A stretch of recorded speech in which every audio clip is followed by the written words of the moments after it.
Assalamualaikum warahmatullahi wabarakatuh. Alhamdulillah hamdan wa syukran ala ni'amillah, salatan wa salaman ala rasulillah Muhammadin ibni Abdillah wa man tabi'ahu wa mawala, amma ba'du.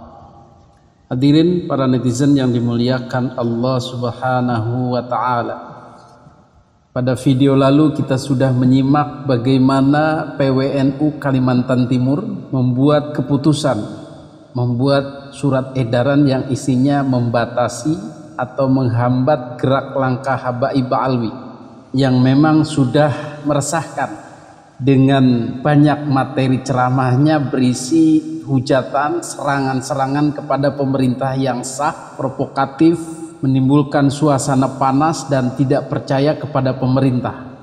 Kemudian juga ceramah-ceramah yang banyak menghujat, menyerang, menyudutkan kiai-kiai NU, terutama juga yang berada di pemerintah, yang berhubungan baik dengan pemerintah, yang bekerja sama dengan pemerintah. Sudah dijelaskan kemarin bagaimana politik NU di pemerintahan, politik NU dalam bernegara ini.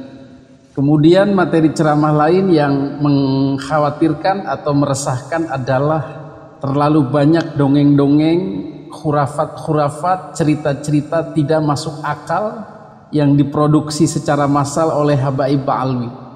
Dan ini berasal dari doktrin-doktrin mereka selama ini, yang kemudian dicekokkan, diminumkan, dipaksa, dikonsumsi oleh masyarakat. Dan masyarakat yang karena kebodohannya, karena ketakzimannya kepada keluarga Nabi yang sudah bertahun-tahun mereka doktrinkan itu, akhirnya percaya semuanya. Apa yang dikatakan Habib pasti benar, saya percaya, tidak meragukan lagi. Itulah racun atau penyakit yang disebar-sebarkan di kalangan warga Nahdliyin. Tentu saja penyakit-penyakit ini harus dibasmi, harus disembuhkan, harus diatasi. Salah satu caranya di Kalimantan Timur adalah tidak mengundang Habib-Habib yang seperti itu. Karena tidak ada gunanya hanya menyebar-nyebarkan penyakit. Betul kata Kiai Haji Imaduddin, lagu Sebujur Bangkai, badan pun tak berharga, sesaat ditinggal nyawa,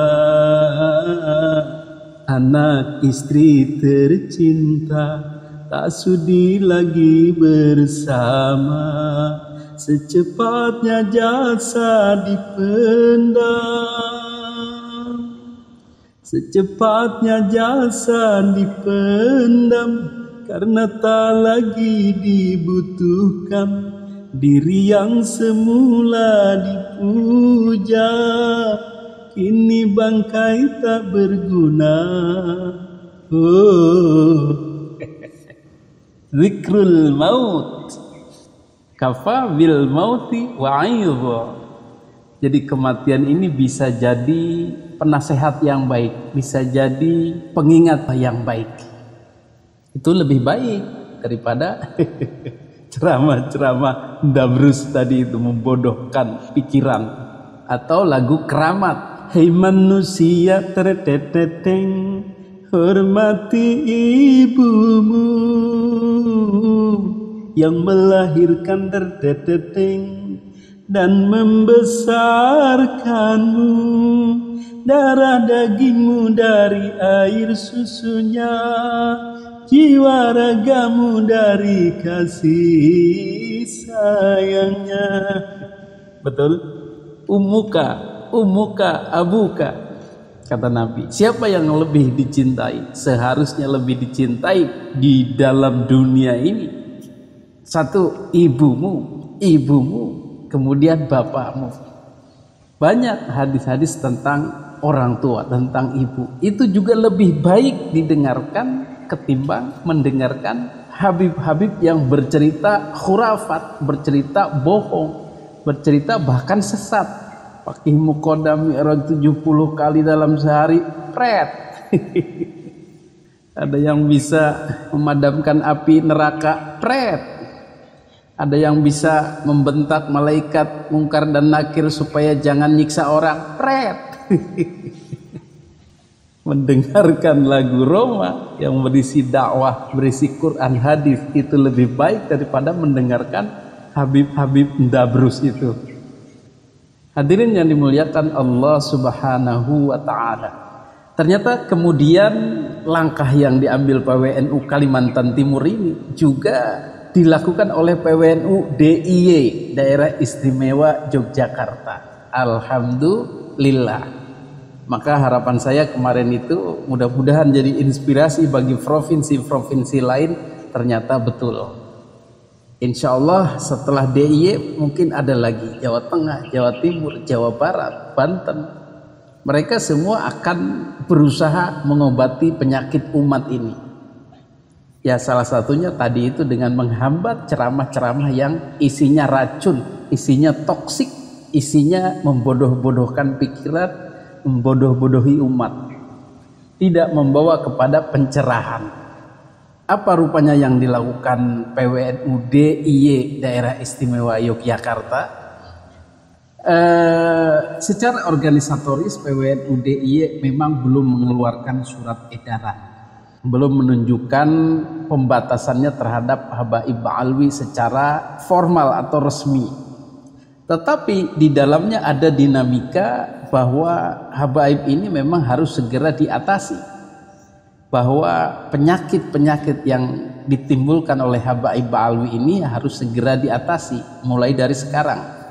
Maka Syuriah, PWNU DIY, kemudian Tanfidiyah, kemudian pengurus-pengurusnya mulai angkat bicara dan mulai mewacanakan bahwa Habaib Ba'alwi ini tidak boleh lagi dijadikan umat spesial, umat istimewa, dipuja-puja, diagung-agungkan secara berbeda dengan umat lain. Yang berbicara lantang, yang berbicara tegas dan jelas itu adalah beliau Dr. Kiai Haji Malik Madani MA. Jadi dulu pernah menjabat sebagai Khatib Am PBNU tahun 2010 sampai 2016. Beliau sementara ini adalah Mustasyar PWNU DIY tahun 2022-2027. Beliau secara tegas menghimbau kepada masyarakat baik di DIY maupun di seluruh Indonesia untuk tidak menspesialkan habaib, karena habaib itu orang biasa, bukanlah keluarga Nabi, bukanlah keturunan Nabi. Jadi tidak perlu ada lagi pemujaan-pemujaan, tidak perlu lagi khidmat-khidmat, melayani, dan tidak perlu lagi takut-takut. Takut kualat, takut dimarahin, takut nggak diakui Nabi, takut tidak mendapat syafaat, tidak perlu. Jadi Habib ini tidak perlu membuat komunitas sendiri yang eksklusif. Kami Habib, kami keluarga Ba'alwi, kami keluarga khusus, dengan pakaian yang terpisah, dengan nama yang berbeda, dengan pemikiran keislaman yang berbeda, dan dengan perlakuan yang berbeda atau dibedakan oleh masyarakat. Ini kan aneh, betul? Jadi komunitas habaib itu baik digalang secara resmi oleh RA maupun secara keluarga mereka eksklusif, interkoneksi, saling koneksi di dalam saja, itu tidak boleh. Karena itu artinya eksklusif, tidak gaul, tidak campur baur dengan masyarakat Indonesia, merasa beda. Kemudian di samping eksklusivitas Habib, berbedanya mereka di Indonesia ini, tadi itu baik dari namanya, dari pakaiannya, dari pandangan keislamannya, dari perlakuan-perlakuannya oleh masyarakat. Juga masyarakat tidak perlu lagi membuat komunitas pecinta Habib, muhibbin itu. Jadi dua-duanya ini ada artisnya, ada fansnya, itu tidak perlu lagi kecuali memang artis. Tetapi dalam dunia keislaman, dunia Nahdliyin, itu tidak perlu dibeda-bedakan. Biasa saja, ya Habib yang jadi kiai ya kiai saja, kiai siapa gitu, nggak usah pakai gelar Habib. Habib yang jadi ulama ya biasa saja, tidak perlu ada komunitas-komunitas yang sistematis yang dibentuk untuk membackup Habib tertentu atau habaib seluruh Indonesia yang disebut muhibbin itu. Tidak boleh seperti itu. Itu mengacak-ngacak tatanan sosial, tatanan keagamaan Nahdiyin atau umat Islam di Indonesia. Kita setuju ini, beliau ini. Saya telah menjelaskan bahwa sebetulnya tidak perlu ada komunitas khusus yang kedudukannya harus dicintai oleh yang lain. Dan tidak perlu sebaliknya, tidak perlu juga ada komunitas khusus yang tugasnya mencintai pihak yang harus dicintai tadi. Atau jelasnya tidak perlu sebetulnya ada komunitas yang bernama habaib, jamak dari habib katanya. Habib, orang yang harus dicintai karena dia dinyatakan atau dianggap, diperkirakan adalah keturunan dari baginda Rasulullah Muhammad sallallahu alaihi wasallam. Tidak perlu ada komunitas khusus seperti itu. Sebaliknya, tidak perlu juga ada komunitas yang bernama muhibbin, yang tugasnya mencintai para habib. Mengapa? Karena Islam itu agama yang egaliter, agama yang menjunjung tinggi prinsip persamaan di antara anak manusia. Itu ditegaskan sendiri oleh baginda Rasulullah Muhammad sallallahu alaihi wasallam.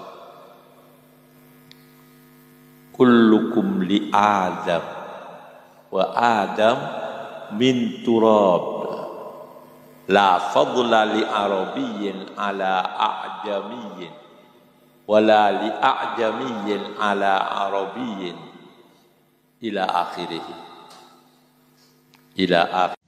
Hadirin yang dimuliakan Allah Subhanahu wa taala, maka pendapat dari Mustasyar PWNU DIY ini mudah-mudahan segera disosialisasikan dalam bentuk surat edaran resmi seperti PWNU Kalimantan Timur. Jadi dengan demikian masyarakat teredukasi, masyarakat jadi faham bahwa memang Habib ini tidak perlu dibegitukan. Siapa yang nyuruh? Orang kiai-kiainya juga sudah melarang, gitu kan? Nah, masyarakat bawah atau muhibbin pun akan sadar bahwa ternyata kiai-kiai besar pun sudah tidak mendukung mereka lagi, sudah paham bahwa mereka bukan keturunan Nabi. Artinya mereka tidak jumawa lagi, mereka tidak bisa mengatakan lagi ini fitnah, ini pembenci Habib, ini pengadu-ngadu domba kiai, ulama dan habaib, ini merusak Islam. Tidak bisa. Karena yang bicara ya kiai-kiai NU sendiri, walaupun belum semuanya. Tetapi paling tidak bagi muhibbin membuka wawasannya bahwa polemik nasab ini tidak didesain oleh Kiai Haji Imaduddin, bukan bahan fitnahan, bukan bahan serangan dari Kiai Haji Imaduddin, tapi murni dialektika keilmuan, murni pencarian, pencerahan, mutolaah keilmuan. Jadi murni ilmu, begitu. Jadi mukibin tidak bisa lagi menyerang-nyerang secara personal, menggoblok-goblokkan orang, mensesat-sesatkan orang, mengkafir-kafirkan orang, mensyiah-syiahkan orang, mewahabi-wahabikan orang, mengkomunis-komuniskan orang, mendajal-dajalkan orang. Tidak bisa lagi, karena basisnya adalah ilmu. Dan banyak kiai-kiai besar, profesor, doktor, kiai haji, gelarnya berderet-deret itu tidak bisa diabaikan begitu saja, tidak bisa dinafikan begitu saja dengan mengatakan mereka semua goblok. Hadirin yang dimuliakan Allah Subhanahu wa taala, maka dengan demikian dakwah kita ini lebih solid lagi, lebih kuat lagi dengan dukungan para kiai-kiai besar, para orang-orang akademis, orang-orang berwawasan luas yang tidak jumud pikirannya, tidak taklid buta, tidak menutup diri dari ilmu, dari pencerahan. Demikian, mudah-mudahan berita ini merupakan kabar baik dan bisa menyebar kepada PWNU provinsi-provinsi di seluruh Indonesia. Amin amin ya Allah ya rabbal alamin. Adanallahu wa iyyakum ajmain. Wassalamualaikum warahmatullahi wabarakatuh.